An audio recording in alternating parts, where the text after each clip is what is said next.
very good morning to all my dear students. This is Arvind Dobriyal and you all are welcome to the e-learning portal of Cambridge International School, Daswa.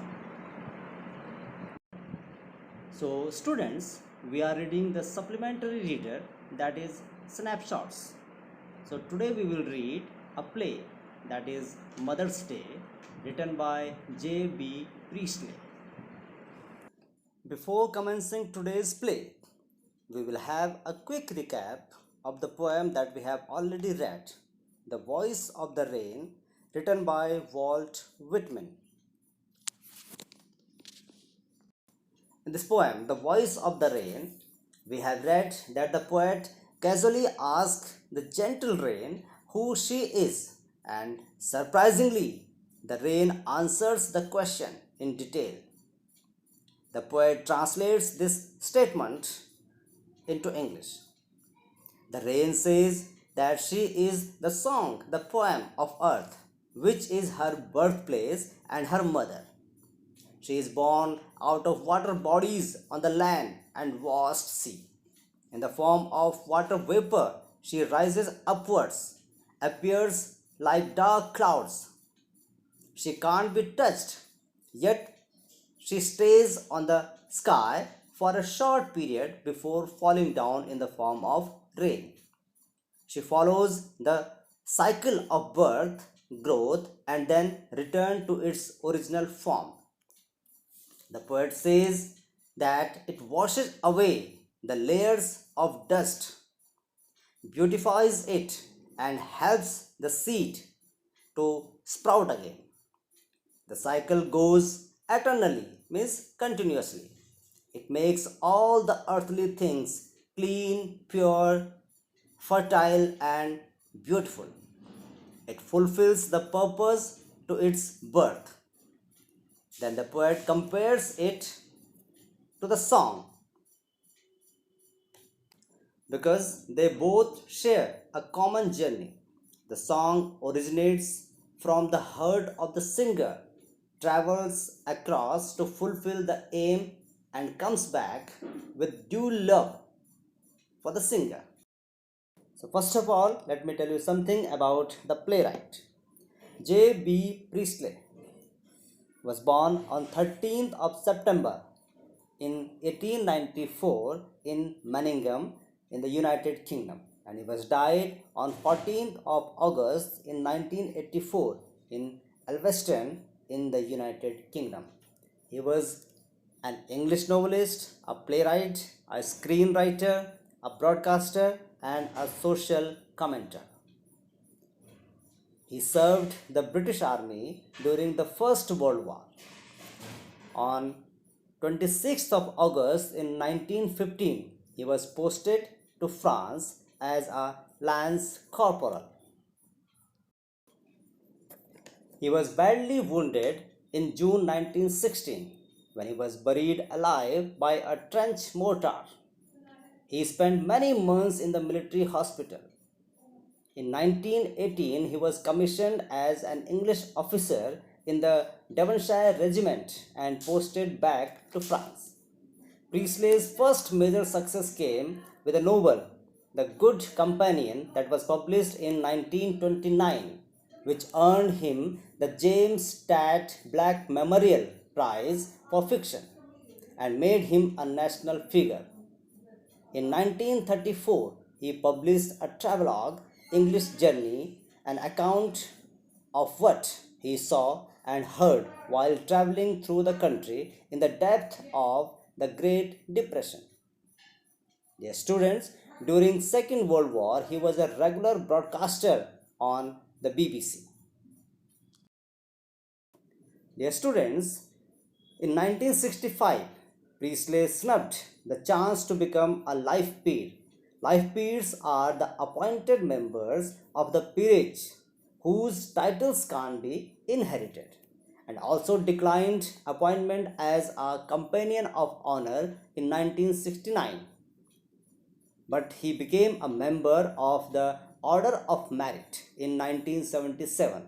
Order of Merit is a Commonwealth Order of Merit recognizing distinguished services in the armed forces. He also served as a British delegate to UNESCO conferences. Now we talk about the theme of the play. The theme of the play is the status of women in their own household. The housewife serves the member of her family with complete devotion, sincerity, and love. However, she is never given the regard, attention, or thanks. Her leniency and eagerness to please everyone reduces her to the rank of an unpaid domestic servant in her own house. The strong message Mother's Day conveys that husbands and children must respect wives and mother in their families. The play brings out the miserable condition of women in most homes. A mother works from morning to satisfy the needs of her husband and children. She cleans, sweeps, washes, and cooks, but gets no reward or praise for her labor. She works like a machine throughout the day, but they never realize that she too is a human being who needs some rest. Do we ever think of it? If we don't, then we must think. Ultimately, the mother carries the day and wins over all the members of the family to her side. Now, let's have a look at the characters of the play. Mrs. Annie Pearson. She is around 40 years of age. She is a loving wife and a mother. She loves her children and husband, does her best to keep them happy. George Pearson, husband of Mrs. Pearson, about 50. He is self important and pompous. He neglects his wife, Doris. She is a daughter of Mrs. Pearson. She is around 20 years of age. She is totally spoiled girl. Cyril, son of Mrs. Pearson, a spoiled child. Mrs. Fitzgerald, a neighbor of Mrs. Pearson. She is a bold, talented, strong, liberated, dominating, and an aggressive woman. She knows some magic. She smokes, drinks, and plays cards. She lives her life on her own way. The following play is a humorous portrayal of the status of the mother in a family. Let's read on to see how Mrs. Pearson's family reacts when she tries to stand up for her own right. The author describes here the scene. When the curtain rises, we see the living room of Mrs. Pearson's family. It is the afternoon. The room is comfortably furnished. There can be a muslin covered window in the left wall and one in the right wall too. The fireplace is assumed to be in the fourth wall. There is a settee upright. There is a small table with two chairs. Mrs. Pearson and Mrs. Fitzgerald are sitting opposite to each other. On the table, there are two cups, saucers, and cards with which Mrs. Fitzgerald has been telling Mrs. Pearson's fortune. Mrs. Pearson is a pleasant but worried looking woman. She is around 40. Mrs. Fitzgerald is older, heavier, and strong. She is smoking. The story begins with Mrs. Pearson and Mrs. Fitzgerald sitting opposite to each other at Mrs. Pearson's house. Mrs. Fitzgerald is a fortune teller and she has supposedly seen Mrs. Pearson's fortune. Thus, she continued to say that she had told her all that is within her capacity to tell. The same reading can work in a positive or a negative way. It all depends on Mrs. Pearson in which way she wants it to turn on. Mrs. Pearson expresses her gratitude towards Mrs. Fitzgerald for having seen her fortune and tells how great to have such a friend around her. She then asks her if She means Mrs. Fitzgerald has learnt the art of fortune telling from the East. Now, page number 34. Mrs. Fitzgerald answers that she learned all this art from East for 12 years, while her father was climbing the ladder to become a lieutenant quartermaster. She was learning this. She then motivates Mrs. Pearson to stand up for herself and get some respect that she deserves at her own house. Mrs. Pearson replies to Mrs. Fitzgerald's advice by telling her that it is far difficult than it sounds. This is because she loves her family, and even if they ignore her, she loves to provide for them. Mrs. Fitzgerald wants Mrs. Pearson to realize that it is not difficult if she really tries. Moreover, she thinks it would add to their well beings, and they will behave with her with love and respect. Mrs. Pearson agrees to her. In the next line, the author says that Mrs. Fitzgerald says, certainly they need to learn how to treat her. They need to be taught a lesson how they should behave with her. She enables her to see how running after them, doing all their tasks for them, staying home while they enjoy every night is harmful for Mrs. Pearson as well as her family. She explains how it should be the other way. The family must treat wives and mothers with full respect. Mrs. Fitzgerald wants her not to be unknown as she is completely aware of the situation. Mrs. Pearson hesitantly says that she often gives some clues to her family. Mrs. Fitzgerald is trying to make her understand that it is high time and Pearson's family should respect her. Mrs. Pearson understands what Mrs. Fitzgerald says, but she can't give them any discomfort. She wants the same but does not know how to take the first step. Meanwhile, she notices that it is a time for everyone to come back home. Instantly, she gets worried about how nothing is ready for them. She tries to get up and make arrangements for them, but Mrs. Fitzgerald stops her from doing so. Page number 35. The author says that Mrs. Fitzgerald did not let Mrs. Pearson stand up from there. While lighting another cigarette, very easily she asked Mrs. Pearson to begin at the very moment. She tells her to stop caring for them and let them wait for her. Though Mrs. Pearson knows that Mrs. Fitzgerald is right, but she tells her that it is almost impossible for her to obey it.